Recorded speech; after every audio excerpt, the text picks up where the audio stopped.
नमस्कार। वक्त evening agenda का और मैं हूं इस वक्त आपके साथ मेनका चौधरी और आज हम बात करेंगे उत्तर प्रदेश सरकार की उस नीति का, अपराधियों से निपटने की उस नीति का जिसकी तारीफ पंजाब हरियाणा हाईकोर्ट ने कर दी है।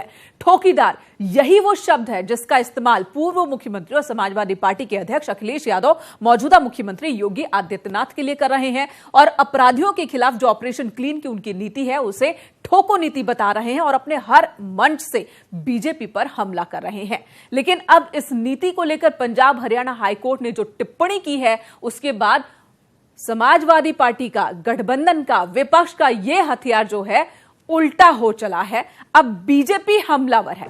तो इसी मुद्दे पर हम आज करेंगे बातचीत और इस वक्त इवनिंग एजेंडा में हमारे जो खास मेहमान जुड़ गए हैं उनसे आपको रूबरू करा देते हैं। यूपी सरकार की जय जयकार हो रही है, लेकिन क्या अब इस टिप्पणी के बाद आखिरी चरण से पहले क्या रणनीति में बदलाव अब विपक्ष को करना पड़ेगा ठोको नीति के मुद्दे पर? इस पर चर्चा करेंगे। बीजेपी से भी बात करेंगे। हमारे मेहमान जो इस वक्त मौजूद हैं स्टूडियो में, हरीश श्रीवास्तव हैं, प्रवक्ता बीजेपी, अब्दुल हफीज गांधी है, प्रवक्ता समाजवादी पार्टी, सचिन रावत है कांग्रेस की ओर से और हमारे साथ राजेश राय हैं, पूर्व आईपीएस। आप सभी का बहुत बहुत स्वागत है। इससे पहले कि हम अपनी बातचीत चर्चा को आगे बढ़ाएं, चलिए चलते हैं अपने मेहमानों के पास। हरीश श्रीवास्तव जी, आपके पास मैं सबसे आखिर में आऊंगी, बाद में आऊंगी, क्योंकि इस वक्त सबसे ज्यादा आप ही इस मुद्दे पर कहना चाह रहे होंगे। लेकिन सबसे पहले सवाल अब्दुल हफीज गांधी जी, क्या अब आपके अध्यक्ष हर मंच से ये लाइन कहना छोड़ देंगे?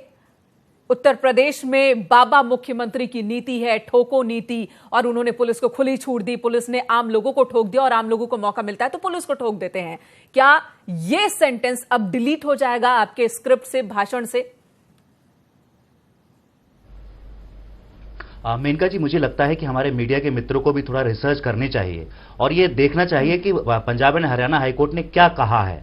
पंजाब एंड हरियाणा हाईकोर्ट ने ठोको नीति की कोई तारीफ नहीं की है, बल्कि ये कहा है कि 1986 का जो कानून है गैंगस्टर्स एंड, मैं बता रहा हूं आपको, गैंगस्टर्स एंड जो anti social activities prevention act 1986, उसकी तर्ज पे पंजाब और हरियाणा के अंदर कानून बनना चाहिए। 6 महीने के अंदर कानून बनना चाहिए, इतना पंजाब एंड हरियाणा हाईकोर्ट ने कहा है। इससे ज्यादा उन्होंने कुछ नहीं कहा है। तो जो 1986 में कानून बना है उसकी तारीफ की है और उसके आगे आप भी सुन लीजिए। अब मैं बता देती हूं, पंजाब हरियाणा हाईकोर्ट ने साफ साफ कहा है कि जस्टिस राजीव शर्मा और हरिंदर सिंह सिद्धू की बेंच ने यह बात कही है एक मामले की सुनवाई के दौरान कि जिस तरीके से उत्तर प्रदेश में गैंगस्टर्स के खिलाफ एक ऑपरेशन चलाया गया, जिस तरीके से वहां पर अपराधियों पर लगाम लगाने की एक कोशिश की गई, उसी तर्ज पर पंजाब और हरियाणा दोनों स्टेट को कहा है हाईकोर्ट ने कि आप भी काम कीजिए, 6 महीने के अंदर काम कीजिए। तो ये टिप्पणी क्या आपको छोटी टिप्पणी लगती है? नहीं, ये टिप्पणी आपको छोटी लगती है? मैं बता रहा हूं, नहीं, अब आप सुन लीजिए, इशारा उसी एक्ट की तरफ कहा गया है कि जो नीति और जो लॉ उत्तर प्रदेश की सरकार ने अपना है उसी के आधार पर 6 महीने के अंदर आप दोनों के अंदर वो कानून बनना चाहिए। और पहली बात मैं आपको बता दूं कि हाईकोर्ट जो है एग्जीक्यूटिव या लेजिस्लेचर को बाध्य नहीं कर सकता, वो रिक्वेस्ट जरूर कर सकता है, क्योंकि हाईकोर्ट का काम कानून बनाना नहीं है। कानून बनाना तो हरियाणा की और पंजाब की सरकारों का है, ये इनका दायित्व नहीं है। लेकिन हफीज गांधी जी, मैं कानून का टीचर हूं इसलिए आपको बता रहा हूं, मैं कानून ही पढ़ाता हूं, मैं कानून का टीचर हूं इसलिए मैं बता रहा हूं। आंख खोलना ही नहीं चाहते, सेपरेशन ऑफ पावर नहीं चाहते।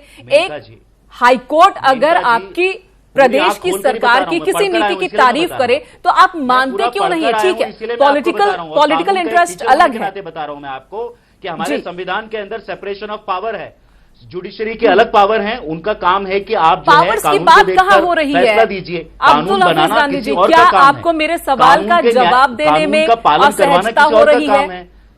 आपको असहजता हो रही है मेरे सवाल का जवाब देने में? मैंने सवाल कुछ और किया, आप हाईकोर्ट और न्यायपालिका के अधिकार की बात कर रहे हैं। अधिकार की तो यहाँ बात ही नहीं हो रही है। चलिए, इस वक्त आप जवाब नहीं देना चाहते, आप सोच लीजिए कि अब आखिरी चरण की जो लड़ाई बाकी है उससे पहले ये लाइन स्क्रिप्ट में रहेगा अखिलेश यादव के या नहीं रहेगा? क्या रणनीति आप अपनाएंगे? शायद साफ नहीं है। थोड़ी देर बाद में फिर आपके पास आऊंगी। सचिन रावत जी, आखिरी चरण का मतदान रह गया, पंजाब हरियाणा हाईकोर्ट की टिप्पणी क्या लगता है यूपी समेत दूसरे राज्यों में बीजेपी को थोड़ा फायदा दे जाएगी? क्योंकि यूपी सरकार अब तो कहेगी ना, खुलकर कहेगी कि हमारी जिस नीति की आलोचना कर रहे थे विपक्ष, उस नीति की तारीफ हो रही है, उस नीति से सबक लेने की बात हाईकोर्ट कर रहा है, तो ऐसे में तो वो खुलकर कहेंगे। देखिए मेनका जी, जहां तक पंजाब और हरियाणा ने जो भी बात कही है हाईकोर्ट ने, वो तो अपनी जगह है, लेकिन मैं आपको बताना चाहूंगा जिस प्रकार ये ठोको नीति स्टार्ट हुई थी 2 साल पहले, आज उसका ज्वलनशील उदाहरण आपको देखना चाहिए रायबरेली की घटना। हमारी पार्टी की विधायिका हैं अदिति सिंह, उनपे बदमाशों ने, जो इनके पार्टी के लोग हैं, उनमें हमला किया और कहीं ना कहीं ये जो ठोको नीति है उसी के तहत जिस प्रकार योगी आदित्यनाथ जी ने सदन में कहा था ठोक दो, तो कहीं ना कहीं जिस प्रकार जनता पुलिस वालों को ठोक रही, पुलिस वाले जनता को ठोक रहे। आपने देखा होगा विवेक तिवारी की हत्याकांड, आपने देखा होगा मेरठ में जो जिम ट्रेनर था उसकी सरेआम हत्या की जाती है। तो कहीं ना कहीं ये जो इन्होंने फेक एनकाउंटर किए थे, तो उसपे मैं बताना चाहूंगा इस सरकार को, ये सरकार ये जो झूठे प्रलोभन दे करके जी चलिए ठीक है आप वही बात कह रहे हैं, ठीक है। सवाल चाहे वो उत्तर प्रदेश हो, दिल्ली पुलिस हो या कहीं और की पुलिस हो, एनकाउंटर्स पर अमूमन सवाल उठते हैं। 10 सही एनकाउंटर होते हैं तो उसमें 2 फेक एनकाउंटर भी निकलते हैं, लेकिन जब आप सरकारी स्तर पर बात करते हैं, नीति की बात करते हैं, तब उस पर चर्चा हो रही है। राजेश राय जी, पूर्व आईपीएस, इस वक्त हमारे साथ मौजूद है। राजेश जी, जब भी एनकाउंटर होता है सवाल जरूर उठते हैं, चाहे वो कहीं की भी पुलिस हो, लेकिन ये जो नीति है इस बार उत्तर प्रदेश में सरकार ने कहा पुलिस से, और सरकार बार बार खुद ही कह रही है कि हमने छूट दी कि अपराधियों के खिलाफ एक्शन ले, अगर अपराधी सुधरते नहीं है तो ठोक दे। ऑपरेशन क्लीन इसको नाम दिया गया। इस नीति को, सरकार का इससे जुड़ने को और हाईकोर्ट की टिप्पणी को आप किस नजरिए से देखते हैं? देखिए, मैं समझता हूं कि अगर कोई भी सीजन्ड सरकार है तो सीजन्ड सरकार हमेशा अपनी पुलिस को सही कार्रवाई करने के लिए छूट देगी, और वो कहेगी कि कानून के अंतर्गत रह करके आप जितनी भी सख्त से सख्त कार्रवाई कर सकते हो करो। और कभी वो पुलिस को ये नहीं कहेंगे कि अगर तुम्हारे ऊपर कोई बदमाश अगर गोली मारने की कोशिश कर रहा है, गोली मार रहा है, तो तुम उसके सामने हाथ जोड़ करके खड़े हो जाओ। जो भी संवेदनशील सरकार होगी वो कहेगी अगर तुम्हारे ऊपर कोई गोली मार रहा है, बदमाश है, तो तुम गोली का जवाब गोली से दो, क्योंकि 4 पुलिसकर्मी भी शहीद हुए जो इनकाउंटर्स हुए हैं, तमाम पुलिस वाले घायल हुए इन इनकाउंटर्स में। तो ये तो बात रही इनकाउंटर की, वो तो अलग इशू है। लेकिन अगर कामयाबी ये नहीं, कामयाबी तो मुझे लगता है कामयाबी ये नहीं कि उत्तर प्रदेश की पुलिस ने 73 बदमाशों को ढेर कर दिया, बल्कि कामयाबी ये है कि लगभग 14,000 बदमाशों को सरेंडर करने पर मजबूर किया, जो आंकड़े हैं। और ऑपरेशन क्लीन का शायद मकसद भी यही होगा कि बदमाशों को ज्यादा से ज्यादा सरेंडर होने पर मजबूर किया जाए, अपराध पर लगाम लगाने की कोशिश की जाए। मैं इस एनकाउंटर, इस नीति के पक्ष या विपक्ष में नहीं हूं, लेकिन अब जब टिप्पणी हुई है, न्यायालय की ओर से टिप्पणी हुई है, तो क्या अखिलेश यादव मंच से बोलना बंद कर देंगे ठोकीदार सीएम योगी आदित्यनाथ को? एक बार फिर से यही सवाल अब्दुल हफीज गांधी जी आपसे, और इस बार इसी सवाल का जवाब दीजिएगा, या फिर उनकी जो भाषा यही रहेगी, हमला इसी तरीके से रहेगा? जो 1986 का कानून है, आपको समझना चाहिए। अब्दुल हफीज गांधी जी, आपसे क्या कह रही हूं मैं, क्या पूछ रही हूं, यानी कि अखिलेश यादव अब भी ठोकीदार शब्द का इस्तेमाल करते रहेंगे? सही होती है, हाँ बिल्कुल करेंगे। जहां जहां मानव अधिकारों का उल्लंघन होगा बिल्कुल करेंगे। पुलिस द्वारा जिस तरह से एनकाउंटर हो रहे हैं, पैर के नीचे गोली मारी जा रही है, क्या हर पैर के नीचे ही गोली लगती है? इंडियन एक्सप्रेस ने हर एनकाउंटर की जो है स्टडी की थी, और उसके बाद दिखाया गया था कि पैर में ही गोली क्यों लगती है।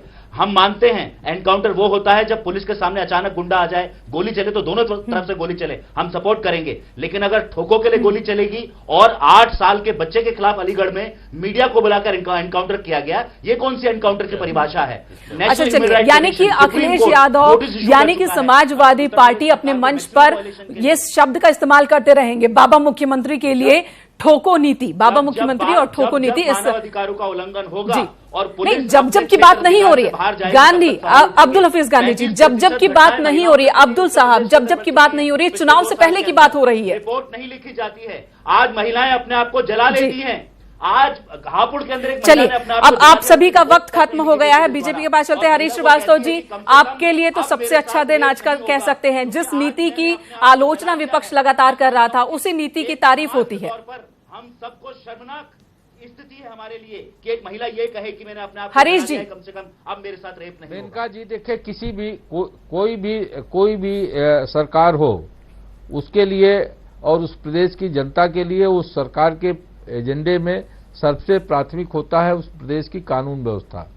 वहां का अमन चैन, वो अपने नागरिकों को सुरक्षा मुहैया करा सके, लोग अमन चैन से रह सकें, ये किसी भी सरकार के लिए सबसे बड़ी प्राथमिक चीज होती है जी। आदरणीय योगी जी की जब सरकार आई तो उन्होंने कहा था कि हमारा भ्रष्टाचार पे और अपराध पे जीरो टॉलरेंस रहेगा, जैसा कि समाजवादी पार्टी सरकार की जो यूएसपी लेकिन हमारा आज का मुद्दा ये नहीं है कि अपराध कितना कम हुआ नहीं हुआ, ये नीति कितनी सफल है असफल है, ये मुद्दा नहीं है। आज का हमारा मुद्दा है कि क्या इस टिप्पणी के बाद आपको अगले चरण में फायदा भी होने वाला, आप फायदा देख रहे हैं? क्योंकि इसी का इस्तेमाल तो विपक्ष कर रहा था ना, इसी हथियार का। देखिए मेनका जी, पहली बात मैं ये बता दूं कि भारतीय जनता पार्टी की सरकार वोट के लिए, वोट की दृष्टि से काम नहीं करती। हमारी ड्यूटी है कि हम प्रदेश के नागरिकों की, हमारी सरकार का यह कर्तव्य है कि वो उनकी सुरक्षा सुनिश्चित करें। जिस तरह से जंगल राज था 2017 के पहले, उस जंगल राज को समाप्त करना था, कानून का राज कायम करना था, कानून व्यवस्था को पटरी पे लाना था, और जो माफिया राज था पूरे प्रदेश में, जो ऑर्गेनाइज्ड क्राइम था, उसको पूरी तरह से नष्ट नाबूद करना था, जिसके लिए आदरणीय योगी जी की सरकार ने बहुत मजबूती के साथ काम किया। आज जो पंजाब हरियाणा हाईकोर्ट की जो टिप्पणी है, उसी के मद्देनजर है कि जिस तरह से उन्होंने, आप वही बात कह रहे हैं, यानी कि मौका मिल गया है अब बीजेपी को उसी हथियार से हमला करने का विपक्ष पर, जिस हथियार का इस्तेमाल लगातार विपक्ष कर रहा था। और इस वक्त हमारे साथ हरीश जी, अब्दुल हफीज गांधी, सचिन रावत, राजेश राय, आप सभी मौजूद रहे। आप सभी का बहुत बहुत धन्यवाद इस वक्त चर्चा में शामिल होने के लिए, इवनिंग एजेंडा में शामिल होने के लिए। लेकिन देखना दिलचस्प होगा कि अब समाजवादी पार्टी, खासकर अध्यक्ष अखिलेश यादव, ठोकीदार शब्द का इस्तेमाल अपने मंचों से करते हैं या नहीं करते हैं। और जिस नीति की, ऑपरेशन क्लीन को ठोको नीति जो लगातार वो कह रहे थे, वो टिप्पणी अब करते हैं कि नहीं करते हैं मंचों पर। हाईकोर्ट के इस टिप्पणी के बाद, हाईकोर्ट के तारीफ करने के बाद इस टिप्पणी की। तो फिलहाल इस वक्त इवनिंग एजेंडा में इतना ही। एक छोटे से ब्रेक के बाद में न्यूज 18 पर खबरों का सिलसिला जारी है।